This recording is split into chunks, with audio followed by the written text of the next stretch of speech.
جی وعلیکم السلام ورحمۃ اللہ وبرکاتہ۔ یہ جو آپ نے اس کا سوال پوچھا، اس پہ میری ابھی علم میں نہیں ہے کوئی ایسی ویڈیو جو میں آپ کو بھیج سکوں جس کے اندر اس کے بارے میں ڈیٹیل ہو، لیکن بہرحال یہ جو آپ نے 4138 بخاری شریف کی بھیجی ہے روایت، جس پہ آپ کہہ رہے ہیں کہ ایتھسٹ سے آپ کی بات ہو رہی تھی کہ وہ اعتراض کر رہا تھا کہ مسلمان جہاں مرضی جس کے ساتھ مرضی شروع ہو جاتے تھے جنگوں میں، تو یہ ایسی بات بالکل نہیں ہے جیسی انہوں نے کہی ہے۔ دراصل یہ رول ہوتا تھا، ٹھیک ہے، تھا، اور ابھی بھی اگر جنگیں ہوں اور ہمارے کافروں سے ایسے معاہدے نہ ہوں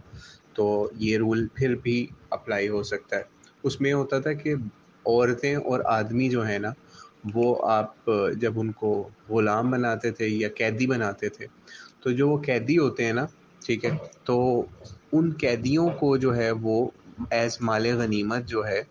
وہ تقسیم کیا جاتا ہے۔ جیسے مال دوسرا بھی تقسیم ہوتا ہے تو یہ بھی تقسیم ہوتا ہے۔ ایک تو کافروں والا یہ طریقہ تھا نارملی سمپلی کہ سارے قیدیوں کو مار دیا جائے، ٹھیک ہے۔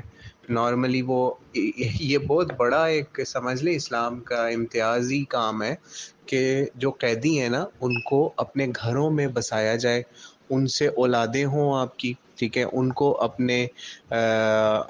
اولاد کو، اس میں سے ہونے والی اولاد کو بھی وراثت میں بھی حصہ ملے خاص کیٹیگری میں جا کے۔ تو یہ کوئی عام کام نہیں ہے کہ اپنے دشمن کو اپنے گھروں میں لا کے بسانا، ٹھیک ہے۔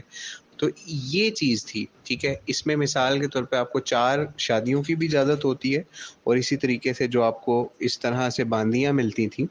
وہ بھی آپ اپنے پاس رکھ سکتے تھے، ٹھیک ہے۔ آپ یہ سوچئے کہ اس کے بھی حقوق ہوتے تھے، جو آپ نے خود کھانا ہے وہ اس کو کھلانا ہے، جو خود پہننا ہے وہ اس کو پہنانا ہے، ٹھیک ہے۔ یعنی اس لیول کے حقوق اسلام نے اس قیدی کو دے دیے ہیں، اس باندی کو دے دیے ہیں جو کہ آپ اپنے اجرتی ملازم کو نہیں آج دیتے، ٹھیک ہے۔ تو یہ تو اسلام کا امتیاز تھا جس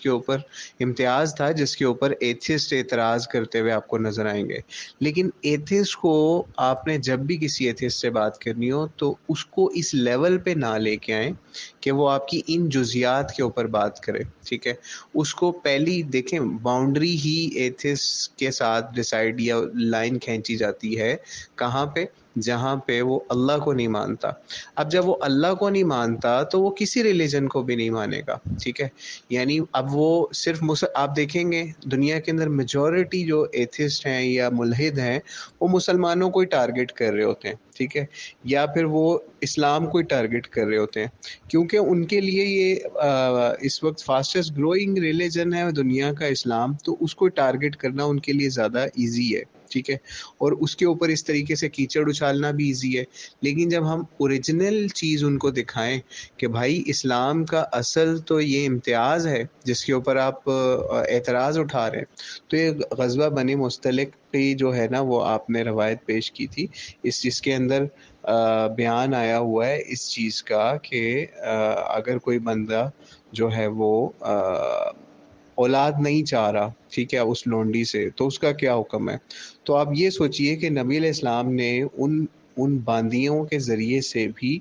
اولاد جو ہے اس کو ڈسکریج نہیں کیا۔ یعنی وہ آج کے جس طریقے سے آپ کا کاؤنٹرسیپشن یا ایسے چیزیں ایجاد ہو چکی ہیں، اس کی جگہ پہ پہلے یہ ایک نیچرل طریقہ ہوتا تھا جو لوگوں نے خود ڈیوائس کیا ہوا تھا، جس کو عزل کہا جاتا تھا، ٹھیک ہے۔ آج بھی لوگ یہ یوز کرتے ہیں، تو اس کی ڈیٹیل کا یہاں پہ وقت نہیں ہے، لیکن بہرحال یہ جو طریقہ تھا اس کے ذریعے تاکہ اس کے اوپر بھی نبی علیہ السلام نے لوگوں کو سمجھایا کہ تم لوگ یہ کرو یا نہ کرو، جو اللہ نے لکھ دیا ہے نا اس کو تم روک نہیں سکتے۔ تو یہ چیز آج بھی آپ معاشرے کے اندر دیکھ لیں کہ کتنے لوگ کتنی پلاننگز کرتے ہیں، لیکن جب کسی کا لکھا ہوتا ہے تو وہ ساری پلاننگز کو کراس کرتے ہوئے وہ چیز جو ہے وہ اولاد جو ہے وہ سامنے آ جاتی ہے۔ تو یہ تو اللہ تعالیٰ کی ایک شان ہے، ٹھیک ہے، کہ اس نے یہ پارٹ جو ہے آپ کوشش کرتے ہیں اپنی، لیکن اصل میں وہ دیتا ہے آپ کو، ٹھیک ہے۔ تو اس لیے یہ ایتھسٹ کو سمجھانے کی ضرورت ہے، پہلے تو اس کو اللہ کے بارے میں سمجھائیں، ٹھیک ہے۔ اگر وہ اس روایت پہ اعتراض کرتا ہے تو اس کو پھر آپ یہ چیز سمجھائیں کہ بھائی یہ تو اسلام کا امتیاز ہے کہ اس نے باندیوں کو جو پریزنرز آف دی وار تھیں، جو جنگ کی قیدی تھیں، ان عورتوں کو اتنا حقوق دے دیا کہ ان کو اگر کوئی شخص اپنے گھر میں بساتا ہے، اس کو باندی بنا کے رکھتا ہے، جس کو لوگ نیگیٹو سینس میں لونڈی کہتے ہیں، لونڈی جو ہے وہ از ناٹ اچھا ترجمہ نہیں ہے اس کے اوپر، باندیوں کے اوپر مولانا اسحاق کا ایک بہت پورا لیکچر ہے، ٹھیک ہے، وہ میں کوشش کروں گا اگر کسی بھائی کو چاہیے ہو یا آپ کو چاہیے ہو تو میں وہ آپ کو انشاءاللہ دوں گا، وہ صرف باندیوں کے حقوق کے حوالے سے ہی ہے، ٹھیک ہے۔ یعنی وہ جمعے کا خطبہ میں نے اپنی زندگی میں کبھی کسی عالم دین کا نہ آج تک پچھلے 15-20 سال سے اگر جمعے پڑھ رہے ہیں بچپن سے، تو کبھی کسی عالم دین کا اسپیسیفکلی باندی کے ٹاپک پہ نہیں سنا، نہ ویسے سنا، تو وہ اسپیسیفکلی باندیوں کے اوپر ہی خطبہ ہے جس کے اندر انہوں نے ان کے حقوق اور ان کے مسائل اور سارا کچھ بتایا، اور یہ بھی انہی کی تعلیم تھی کہ ان کو لونڈی نہ کہو، یہ بہت نیگیٹو ورڈ ہے، ان کو باندی کہہ دیں، ٹھیک ہے۔ تو یہ اس لیے ان کے یہ حقوق اسلام نے باقاعدہ دیے ہیں ان کے، بڑا آسان ہے آپ جنگی قیدی ہاتھ میں ہیں اور ان کو مار دیں، لیکن اس سے بہتر یہ نہیں ہے کہ آپ ان کو اپنے گھروں میں بسائیں، ان کو اپنے کام کاج میں رکھیں، استعمال کریں، اگر وہ پیسے دے دیں، فدیہ دے دیں یا ٹریڈ کر کے، تو آپ ان کو مفت میں بھی فری کر سکتے ہیں۔ جیسے میں آپ کو چھوٹی سی مثال دیتا ہوں، یہ کوئی اتنا عام نہیں تھا، اور اس کے اندر جو ایسے بھی قیدی آتے تھے جن کو کئی دفعہ نبی علیہ السلام نے بغیر فدیے کے فری کر دیا، اور ان کا ایسا اثر ہوتا تھا کہ وہ پورے پورے قبیلے والے، ان کے سردار مسلمان ہو جاتے تھے۔ میں آپ کو مثال دیتا ہوں، شاید پہلے بھی کسی جگہ پہ میں نے دی ہوئی ہے، عدی بن حاتم رضی اللہ تعالیٰ عنہ، یہ جو ہے نا، یہ یمن کی سائڈ پہ حاتم تائی کے بیٹے تھے اور بڑے سردار تھے، تو یہ لوگ اسلام انہوں نے جب نہیں لے کے آئے، اور ان علاقوں سے جو ہے وہ شرارتیں اور مسئلے مسائل چھوٹے موٹے کوئی نہ کوئی تھریٹ رہتا تھا مسلمانوں کو، تو ہوا یہ کہ مسلمانوں نے وہاں پہ کاروائی کی تو یہ لوگ بھاگ گئے، ٹھیک ہے، تو ان کے قبیلے نے ہم سے جنگ شنگ چھوٹی موٹی ہوئی، تو خیر وہ ان کی عورتیں بھی، ٹھیک ہے، عدی بن حاتم کی بہن جو ہے وہ، اور کچھ اور عورتیں بھی آ گئیں، اور اس کے علاوہ بندے بھی آ گئے ساتھ، تو نبی علیہ السلام نے کیا کیا کہ ان کے سامنے آئی تو پوچھا، تعارف وغیرہ سارا ہوا، تو یہ جو ان کی بہن تھی، ان کا نام اس وقت ذہن سے نکل رہا ہے، میں نے کسی دن بتایا بھی تھا، مجھے خود ذہن سے نکل گیا، تو وہ اس بہن نے نبی علیہ السلام سے اپنے قبیلے کا تعارف کرایا اور سارا اپنا انٹروڈکشن کروایا، اور کہا کہ اس طریقے سے آپ مجھے چھوڑ دیں، تو نبی علیہ السلام نے ان کو بغیر کسی معاوضے کے جو ہے وہ چھوڑ دیا، تو وہ وہاں سے ہلی نہیں، انہوں نے کہا میں اتنی حاتم تائی کی بیٹی ہوں تو میں ہی چاہوں گی آپ میرے پورے قبیلے کو یا ان مردوں عورتوں باقیوں کو بھی چھوڑ دیں، تو نبی علیہ السلام نے پھر ان کو بھی بغیر کسی اس کے چھوڑ دیا، یعنی یہ، اور مسلمانوں سے مشورہ کر کے چھوڑا، یا ان کے ساتھ مشاورت کے ساتھ، اور اس کا یہ نتیجہ نکلا کہ عدی بن حاتم کے پاس جا کے جب ان کی بہن نے بتایا کہ یہ تم حاتم تائی کے بچے ہو، اور ادھر دیکھو ہمارے یہ جو نبی جو آئے ہیں ان کی دعوت کو دیکھو یا ان کے اثار کو دیکھو کہ وہ کیسا سلوک کر رہے ہیں، یعنی کتنا آسان تھا کہ اتنے بڑے سردار کی بچی جو ہے حاتم تائی کی بیٹی ان کے قابو آ گئی ہے، معاذ اللہ، قابو آنے کے بعد اس سے جو مرضی کرتے، جہاں مرضی اس کی ٹریڈ کر دیتے، جہاں مرضی پیسہ اس سے کما لیتے، نہیں، ایسا نہیں کیا، اس وقت نبی علیہ السلام نے ان کو چھوڑا، اور اس کا اثر یہ نکلا کہ وہ بھی مسلمان ہو گئی، اور ان کا پورا خاندان، قبیلہ طے جو ہے وہ مسلمان ہو گیا، سارا تائی قبیلہ یا طے قبیلہ، اور وہ بھی آگے عدی بن حاتم بھی، اور بعد میں عدی بن حاتم بھی، ان کی اولاد، ان کے بھائی وغیرہ سارے یہ نبی علیہ السلام کے خاندان کے اتنے شیدائی رہے،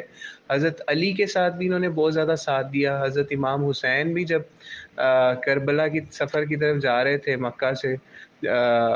حج والے ایام سے آگے، یعنی یہی سمجھ لیں آج سے کوئی 4-5 دن، ہفتہ 10 دن پہلے کی بات سمجھ لیں اس دور کی، تو یعنی ذی الحج کا مہینہ تھا، 7 یا 8 ذی الحج کو، تو اس وقت عدی بن حاتم کے غالباً بھائی تھے یا کیا نام تھا ان کا، مجھے اس وقت نام ذہن سے نکل رہا ہے، تو وہ انہوں نے بھی آفر کی کہ ہمارے وہاں 20,000 جنگجو ہیں، تیار ہیں، وہ آپ کا ساتھ دیں گے، آپ یمن میں آ جائیں، وہاں پہاڑیوں میں غاریں چاریں سارا آپ کے لیے ہم انتظام کریں گے، تو ان کے ساتھ بھی امام حسین اس وقت نہیں گئے، کیونکہ ان کو آگے جانا تھا کوفے والی سائڈ پہ اور کربلا والی سائڈ پہ، کیونکہ وہاں پہ بڑی تعداد میں لوگوں نے ان کو بلایا تھا بیعت کرنے کے لیے، تو یعنی مثال دے رہا ہوں صرف آپ کو یہ کہ وہ صرف ایک لمحہ کہ جو نبی علیہ السلام نے عیسائیوں کے ان قیدیوں کے ساتھ احصار والا معاملہ کیا، اور اس کا یہ نتیجہ نکلا کہ نسلوں تک انہوں نے حضرت علی کے دور میں بھی حضرت علی کا ساتھ دیا جنگوں کے اندر اس قبیلے نے، اور اس کے بعد بھی ان کی اولاد کے ساتھ بھی. یعنی یہ تھا نبی علیہ السلام کا اسوہ، کہ وہ اگر کسی کے اوپر اس طرح سے رحم کیا انہوں نے، یا یہ والے حقوق جو ان سے ہیں، جو باندیوں کو یا پرزنرز آف دا وار کو نبی علیہ السلام نے دیے، اس کا یہ نتیجہ نکلتا تھا. لیکن آج جو ہے ایتھسٹ، اس کو نہیں ان چیزوں کی سمجھ لگ سکتی. پہلے وہ اللہ کو مانے، پھر نبی علیہ السلام کو مانے، سارے انبیاء کی دعوت کو قبول کرے، پھر جا کے اس کو اسلام کی دعوت کا پتہ چلے گا کہ اسلام جو ہے اس کی جو اخلاقیات ہے نا، وہ اگر دنیا سے نکل جائے تو دنیا جو ہے وہ اس میں جنگل کا قانون ہی رہ جائے گا. جو نبیوں کی دعوت ہے اس کو آپ نکال دیں تو کسی قسم کی کوئی بھی آپ کے پاس کوئی دلیل، کوئی چیز نہیں رہ جائے گی اخلاقیات کی. جس کا بس چلے، جس کے پاس زیادہ طاقت ہو، وہ اپنے سے کمزور کو قابو کر کے، اس کو مار کے، اس کی بیوی شیوی جو مرضی قابو کر لے اور پریزنر بنا لے، چاہے ان کو قتل کر دے، کوئی جنگل کا قانون وہاں پہ رہے گا. وہ پھر اسلام اور ان چیزوں کی سمجھ ان لوگوں کو نہیں آ سکتی جو ایتھسٹ لوگ ہیں. پہلے ان کو اللہ کو، اس کے نبیوں کو، ان شریعت کو سمجھنا پڑے گا، پھر وہ یہ چیز سمجھیں گے کہ غزوہ بنی مستلق کے حوالے سے یہ جو مسئلہ تھا وہ یہ ایک نیچرل مسئلہ تھا، اور یہ اس حوالے سے اس کے اندر کوئی کسی کے ساتھ کوئی زیادتی والا معاملہ نہیں تھا. ان کی مرضی کے ساتھ ان کے پریزنر بننے کے بعد ان کو موت سے بچا کے تو ان کو حقوق دینے کا ایک معاملہ یہ ہوتا ہے. ٹھیک ہے. اور ایک چیز اور جو کہ آپ کی اگر ایتھسٹ سے دوبارہ بات ہو اس روایت کے حوالے سے، تو وہ آپ ان کو وہ روایت بھی ضرور بتائیے گا جو اس روایت کے آگے پیچھے ہے. آپ لائک 4138 جو ہے اس کی بجائے 4130 سے 4140 تک کی روایات آپ دیکھیں نا، تو اس کے اندر ایک بڑا خوبصورت واقعہ بھی اسی غزوے کے رستے کا آتا ہے کہ جب نبی علیہ السلام ریسٹ فرما رہے تھے اس میں کسی درخت کے نیچے، ٹھیک ہے، تو ایک کافر جو ہے وہ، یا مشرک جو ہے جو بھی تھا، اس نے آ کے آپ ہی کی تلوار اٹھا کے، تو آپ سوئے ہوئے تھے اس وقت، آرام فرما رہے تھے، تو کہا کہ اب بتاؤ تمہیں کون میرے ہاتھ سے بچا سکتا ہے. تو اگر وہ ایتھسٹ ان روایتوں سے رزلٹ اخذ کرتا ہے اپنی مرضی کا، تو اس کو وہ روایت ضرور دکھائیے گا آگے پیچھے والی. ٹھیک ہے. تو اس پہ نبی علیہ السلام نے جب اس کو دیکھا کہ کافر نے اس طرح نبی علیہ السلام کی تلوار پکڑی ہوئی ہے، تو نبی علیہ السلام نے بڑے جلال سے کہا اللہ. ٹھیک ہے. یعنی آپ سوچئے کہ ہمارا اللہ کہنا اور اللہ کے نبی کا اللہ کہنا کیسا ہو، پاورفل ہوگا. تو جب آپ نے اللہ کہا نا، تو وہ اس خوف سے ہی اس کی تلوار جو ہے وہ گر گئی. ٹھیک ہے. اس نے تلوار گر گئی یا چھوڑ دی، تو نبی علیہ السلام نے اس بندے کو بھی معاف کر دیا اور کہا یہی جاتا ہے کہ وہ بندہ بھی بعد میں مسلمان ہو گیا. ٹھیک ہے. بدو تھا یا جو بھی تھا. تو اس لیے یہ چیز بھی ایتھسٹ کو دکھانی چاہیے کہ اسی بخاری کے اندر یہ واقعہ بھی ہے. تو بتاؤ اگر تم اس بخاری کو 100% صحیح سمجھتے ہو، تو یہ پھر تم بھی اللہ کا نام لے کے پھر اللہ کو ماننا شروع کر دو، جس طرح وہ اسی جنگ کے رستے میں یہ کام بھی اسی واقعے کا حصہ ہے یا اسی سفر کا حصہ ہے. تو اس کے بارے میں تمہارا کیا خیال ہے؟ اس اللہ کو تم مانتے نہیں ہو جس اللہ کا اسی بخاری کے اندر ذکر ہے، اور اب ہم تمہیں اس کے اوپر کیا سمجھائیں. بہت شکریہ. واللہ عالم بالصواب. السلام علیکم ورحمۃ اللہ وبرکاتہ.